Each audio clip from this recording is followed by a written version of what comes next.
Nós estamos com o deputado federal Luciano Bivar e o Luciano, ele foi o homem responsável, né, direto ou indiretamente, pela eleição de Jair Bolsonaro.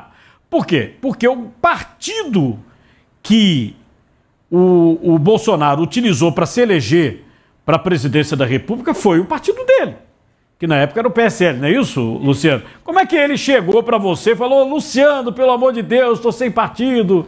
Ô, Cardinal, eu não quero fazer propaganda do livro, Democracia Acima de Tudo, mas eu conto bem em detalhes. Tá em detalhe. No livro. Mas deixa eu te falar como foi. A coisa foi simples. Ele já tinha rodado vários partidos e não tinha. Então, o deputado federal Fernando Francischini veio a mim e disse: olha, Luciano, a equipe de Bolsonaro quer conversar com você para vir para o PSL.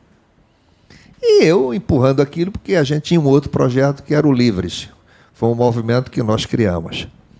E nesse projeto não caberia o Bolsonaro. Mas mesmo assim, Bolsonaro insistia em falar comigo. E então, um belo dia, eu fui lá para uma reunião com o Bolsonaro, no gabinete do Fernando Francischini. Aí estava lá o Flávio e Eduardo Bolsonaro, estava o Bebiano, estava o Julian Lemos, tá certo? Segurança dele e tal. Então, foi uma reunião tal, e um vice-presidente nosso.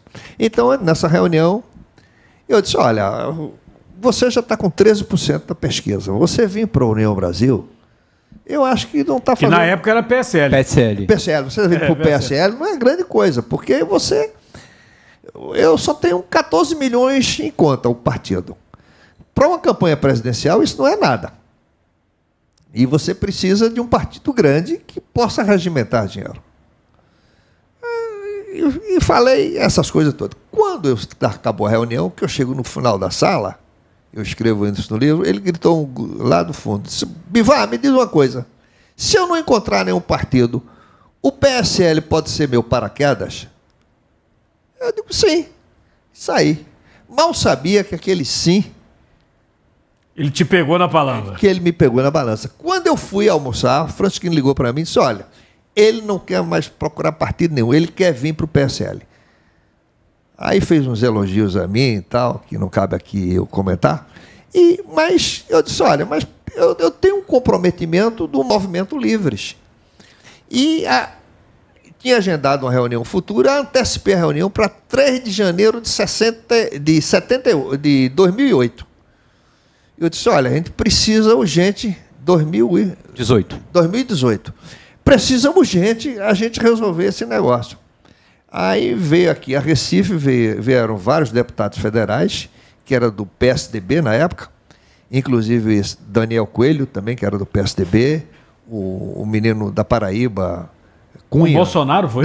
Não, o pessoal do Livres. Do PSDB, do Livres, Cunha. Do Livres, o filho do Ronaldo Cunha Lima, né? E estavam lá na reunião: não, pô, vamos tratar, vamos todos para o PSL. Eram 12 deputados federais. Eu preocupado com a cláusula de barreira. Eu disse: tá bom, a gente vem para aí, tá. Agora me diga uma coisa. E sobre presidente, vocês têm candidatos? Não, nós não temos candidato. Eu digo: olha, quem está falando comigo é Bolsonaro. Eu digo: pô. Aí os caras ficaram: pô, mas Bolsonaro? Eu não senti uma boa aceitação.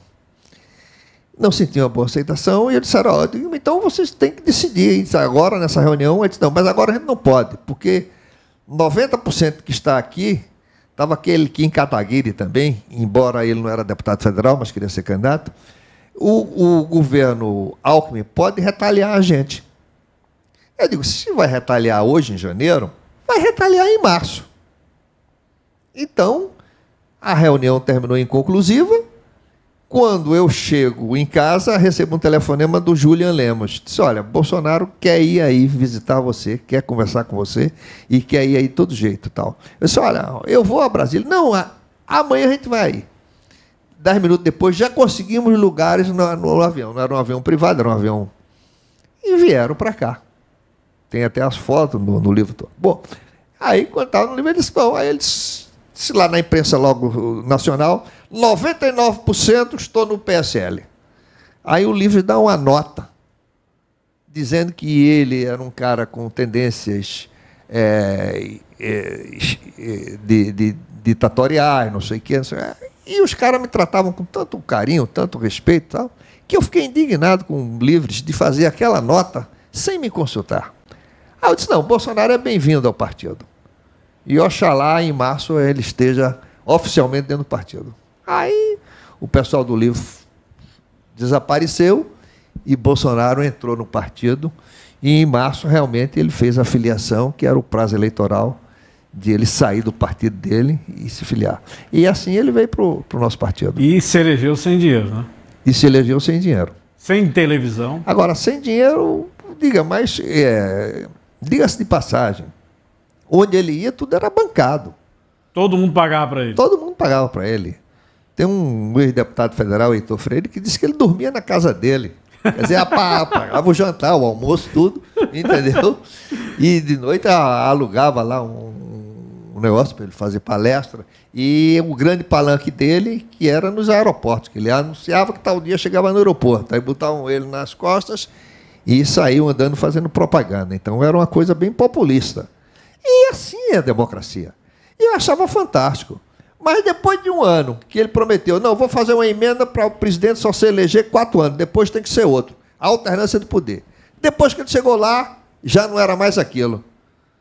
Estilo Fernando Henrique. Pô, Aí, sabe, Sandro, eu disse, meu Deus do céu, será que eu estou vendo fantasmas? E até comentei esse termo com o Rodrigo Garcia, o governador de São Paulo. Ele disse, Luciano, quando 2 pessoas veem a mesma imagem, não é fantasma. Fique certo que eu também estou vendo. Digo, então... Essa situação nossa da presidência é uma coisa interessante, né? Porque antes eram 5 anos para cada presidente. Sarney foi assim, né? Aí o Fernando Henrique instituiu a reeleição. Né? Foi o Fernando Henrique. Fez uma emenda e foi. E a reeleição, nós estamos... E outra coisa, ele não se preveniu numa outra situação que é muito ruim para a democracia. Né? Que é o seguinte, como nos Estados Unidos tem, o presidente só pode ser 2 vezes. Por exemplo, o Trump, ele vai assumir agora e não pode assumir mais. Pois é. E mesmo se tivesse idade, que certamente não terá mais. E eu pretendo entrar já com um projeto de lei nesse sentido, assim que começar as atividades. Eu acho que talvez, pela primeira vez agora na nossa nova democracia, na redemocratização, um presidente assumiu pela 3ª vez, talvez que assinou o sinal de alerta para que isso não aconteça no futuro. Perfeito. Perfeito. Muito ruim essa situação, por exemplo... Venezuela, né? Nós estamos vendo aí esse impasse do dia 10 aí, o González disse que é o presidente, a Colômbia diz que ele que é o presidente, a Argentina diz que ele que é o presidente, a Espanha, a União Europeia diz que ele que é o presidente, o próprio governo americano diz que González é o presidente, mas certamente quem vai assumir é o Maduro. Né? Então, quer dizer, por que ele se perpetua no governo? Porque tem a questão jurídica em suas mãos. Tem não somente a lei, mas tem a justiça, a procuradoria, tudo na mão. Carlos, de novo, na ciência política, você observa o seguinte, as Forças Armadas, a gente tem que louvar as Forças Armadas brasileiras, elas não entraram nessa aventura. Tá? Mas se você coopta as Forças Armadas, você tem as armas. Maduro tem. O Maduro tem as armas. Então Cuba ele faz o que ele quiser. Cuba tem. Tá certo? E assim é muito perigoso hoje você eleger um maluco. Tá certo? Que ele pode fazer isso. E o que é que diz a Constituição? As Forças Armadas têm que obedecer ao comandante supremo, que é o presidente da República. E esse, por sua vez, vai ter no livro, eu cito também o fato dessa carta do Anderson Torres, de ter um documento que ele assinaria, que faria o decreto, aquele decreto do governo, para intervir no Superior Tribunal Eleitoral, no STF, e ele assinando aquele documento, o Anderson Torres, podia dar ao presidente Bolsonaro a intervenção, porque ele era o presidente ainda, ele não era o presidente eleito, mas ele poderia fazer isso, tá certo? E o Anderson não assinou o documento. Eu acho que é o único cara aqui que pode dar algum testemunho de forma positiva para o Anderson Torres, embora ele macumunou-se lá há muito tempo. Tá certo? Ele participou daquela reunião. Mas ele não assinou o documento.